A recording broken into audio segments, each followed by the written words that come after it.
अस्सलामुअलैकुम, कैसे हैं आप सब? उम्मीद है कि आप सब बिल्कुल खैरियत से होंगे, ठीक-ठाक होंगे, मज़े में होंगे और वेडिंग सीज़न भी एंजॉय कर रहे होंगे क्योंकि फ़रवरी और जनवरी से बल्कि दिसंबर से स्टार्ट हुई थी, काफ़ी पीक पे थी शादियाँ और अब शादियों का सीज़न चल रहा है।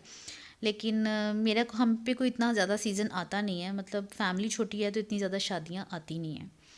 तो ये मैं तैयारी कर रही हूँ मेहंदी और माइयों के फंक्शन की, और ये मेरा एक ड्रेस था जिसे मैं रीन्यू करके पहन रही हूँ।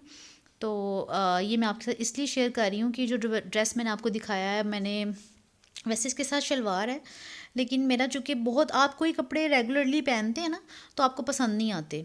तो ये ड्रेस मेरी शादी का था, तो मैंने अब माशाल्लाह मेरी शादी को भी 5 साल हो गए हैं।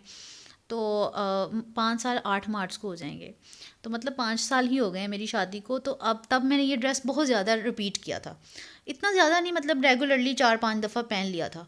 तो उसके बाद ना मुझे जैसे ये इरिटेट नहीं हो जाता बंदा एक ड्रेस देख देख के, आपका दिल भर जाता है। तो फिर मेरी अम्मी बड़ी सुगर सी हैं और बड़े अच्छे अच्छे मशवरे हमें देती हैं, तो वो अच्छे लगते हैं। वक्ती जब आपको ड्रेस चुभ रहा होता है या कोई बैग या कोई भी ऐसी चीज़ आपकी एसेसरीज़, तो मुझे क्या होता है कि इसको दे दो, फारिग करा दो। तो अम्मी ने मशवरा देती होती हैं कि कोई भी ऐसा कपड़ा जो आपने बार बार रिपीट कर लिया, अब आपको पसंद नहीं है, तो बजाय इससे कि आप उससे इरिटेट हो जाओ, उस कपड़े से भी स्पेस अपने आप को दे लिया करो। और उसका तरीका अम्मी ने हमेशा यही बताया है कि ज्वेलरी, बैग्स, जूते, जूते तो शायद कम ही ऐसा होता है, वो तो ऑटोमेटिकली ही आपको मौका मिलता। लेकिन अम्मी हमेशा कहती होती हैं कि बैग्स और जो चीज़ है आपके कपड़े, उनसे इतना बोर मत हो, उन्हें फ़ौरन पहना है, उसके बाद आप उसे सेव करके पैक करके रख दो, तो कुछ टाइम का स्पेस दे दो। उससे क्या होता है कि चीज़ आपको बुरी भी नहीं लगती, इरिटेट नहीं लगती, और कुछ टाइम गुजरने के बाद आपका खुद से दोबारा दिल करता है और उस चीज़ की कदर बढ़ जाती है, और आप वो दोबारा यूज़ भी कर लेते हैं, और आपके जो हैं वो पैसे ज़ाया भी नहीं होते, क्योंकि कोई भी चीज़, कपड़े, जूती, चीज़ें, एक्सेसरीज इतनी महंगी होती हैं कि मेरा ख़्याल है कि उन्हें एकदम आप वेस्ट तो कर नहीं सकते। तो बस ये इतनी लंबी स्टोरी बताने का मतलब ये है कि आपको ये मशवरा पसंद आएगा और काम भी आएगा, आप भी ऐसा ही करें। जैसा कि ये ड्रेस और ज्वेलरी पूरे 5 साल बाद मैं यूज़ कर रही हूँ। जो ज्वेलरी का सेट है मेरा, ये मेरे वलीमे के ड्रेस के साथ था, और ये टोटल 200% मेरे हस्बैंड की चॉइस है। और क्योंकि ये ड्रेस मैं ज्वेलरी सेट के बारे में इसलिए एक्सप्लेन कर रही हूँ कि जब मेरी शादी भी हुई थी तो मेरे वलीमा की पिक्चर्स देख के भी मुझे इसके बारे में हर कोई लाजमी पूछता था।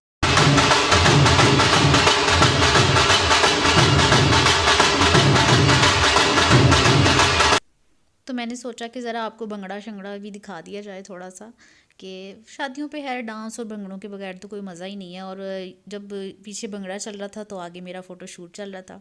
भाई मैं तो शादियों को जो इन्जॉय करती हूँ ना, वो सिर्फ टोटल जो समझ लें कि मुझे मारती हूँ, सिर्फ पिक्चर्स का मुझे बड़ा शौक़ होता है।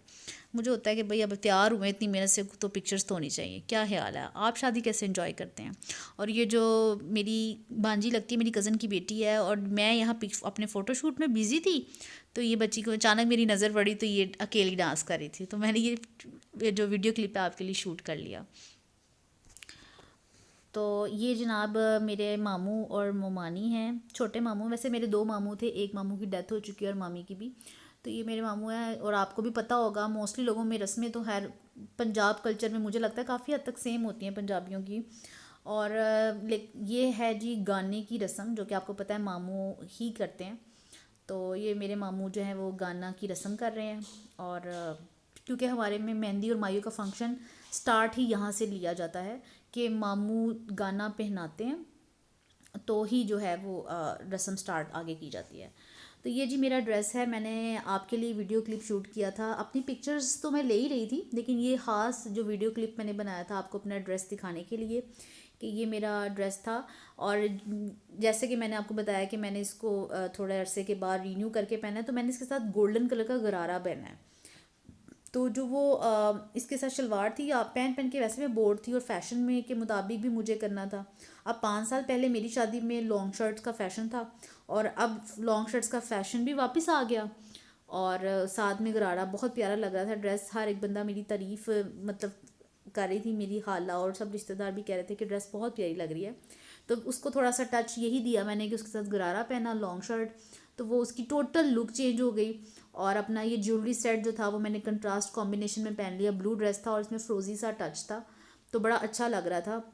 और ये व्लॉग आपको आईडी के तौर पे भी मैं बता रही हूँ कि प्लीज़ ऐसा करके देखें, मुझे बहुत फ़ायदा हुआ है इस आइडिया का, इस मशवरे का जो मुझे मेरी अम्मी ने दिया था।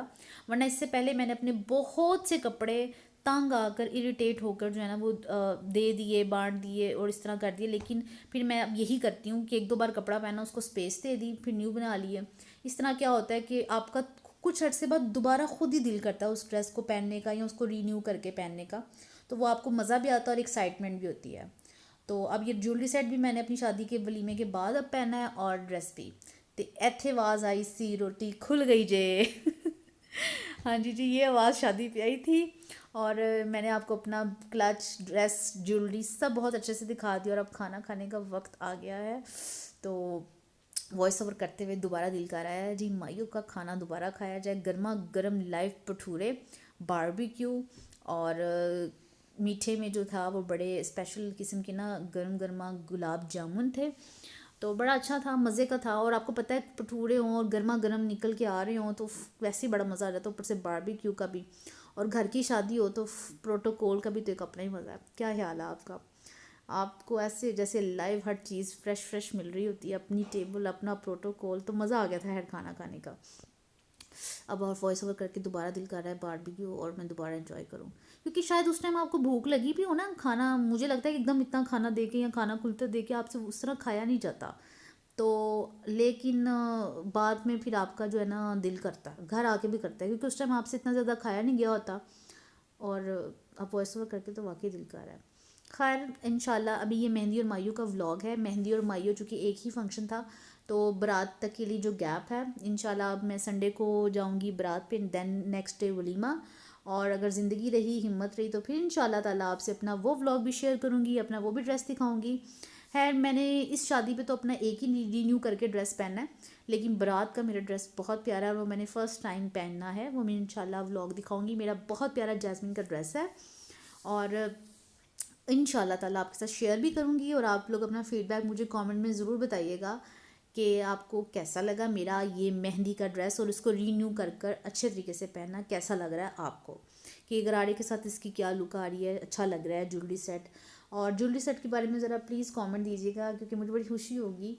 और क्योंकि वो मेरे हस्बैंड की चॉइस है और उसमें किसी का ओपिनियन और मशवरा नहीं था, उन्होंने बिल्कुल अपनी चॉइस से ख़रीदा था। और मेरे वलीमे पे शॉपिंग की थी उन्होंने मेरी ज्वेलरी सेट की, और बहुत तारीफ़ उसकी हुई है मेरी फ्रेंड्स और फैमिली बाद में मेरी शादी पे। बल्कि ऐसी वो फ्रेंड्स जिन्होंने मेरी सिर्फ शादी की पिक्चर्स देखी थी ना, बिलीव मी, वो भी मुझे पूछते थे कि ये ड्रेस आपका, ये ज्वेलरी सेट बहुत प्यारा है, ये कहाँ से लिया? तो मैंने कहा ये तो मुझे नहीं पता, लेकिन मेरे हस्बैंड की चॉइस का है और उन्होंने ही पसंद किया और उन्होंने ही इसको डिज़ाइन कराया था। तो और अब ये डांस हो रहा है और बच्चे बड़े सभी डांस इंजॉय कर रहे थे। तो मैंने आपके लिए ये भी क्लिप जो है वो शूट कर लिया। लेकिन एक नई चीज़ मुझे इस डांस में लगी थी, इसलिए मैंने क्लिप बनाया। ये देख रहे हैं, रेलगाड़ी। ये क्या मैंने देखा था कि इन्होंने गाना प्रिपेयर किया हुआ था सब ने मिलके, और साड़ी रेलगड्डी आई, सॉरी मैं गाना गा नहीं सकती, लेकिन वो गाना एक पुराना था, रेलगड्डी आई, आप यूट्यूब पर सर्च भी कर लें। इन्होंने वो गाना प्रिपेयर किया था, फैमिली के लोग पूरे हॉल में राउंड करते थे और अपने सब लोगों को खींच के अपनी उस गाड़ी में ऐड कर लेते। इस तरह इन्होंने डांस को स्टार्ट लिया। ये इन्होंने प्रैक्टिस की हुई थी। अच्छा लगा था मुझे कि पहले रेलगड्डी वाला गाना चलाकर सबको ऐड किया और फिर गाने में ऐड किया, उसके बाद डांस की जो बच्चियों ने अपनी तैयारी की हुई थी ये वो थी। और चलें जी, अब आपको इसी तरह के मज़े मज़े के नेक्स्ट व्लॉग में शेयर करूँगी। तब तक अपना ख्याल रखिएगा। अल्लाह हाफिज़।